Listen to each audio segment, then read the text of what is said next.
السلام علیکم ورحمۃ اللہ وبرکاتہ۔ بسم اللہ الرحمن الرحیم۔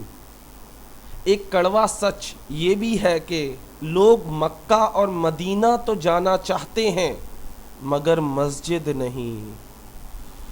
یہ ایک حقیقت ہے۔ ہم سے کوئی کہے کہ مکہ مدینہ جانا ہے، ہم بولیں گے ابھی جانا چاہتے ہیں۔ کوئی ایسا شخص نہیں ہوگا جو اللہ کے در پہ نہ جانا چاہے، لیکن مدینہ اور مکہ تو ہر کوئی جانا چاہتا ہے، لیکن دو قدم پر جو مسجد ہے اس میں کوئی نہیں جانا چاہتا۔ حی علی الصلاح، حی علی الصلاح، حی علی الفلاح، حی علی الفلاح۔ آؤ نماز کی طرف، آؤ نماز کی طرف، آؤ عبادت کی طرف، آؤ کامیابی کی طرف۔ لیکن ہم یہ سب بھول جاتے ہیں، صرف کس کے لیے؟ دنیاوی محبت کے لیے، دنیاوی پیسے کے لیے، دنیاوی عیش و آرام کے لیے سب کچھ بھول جاتے ہیں۔ یہ بھی بھول جاتے ہیں کہ اس کے در پر جانا ہے، اس کی عبادت کرنی ہے۔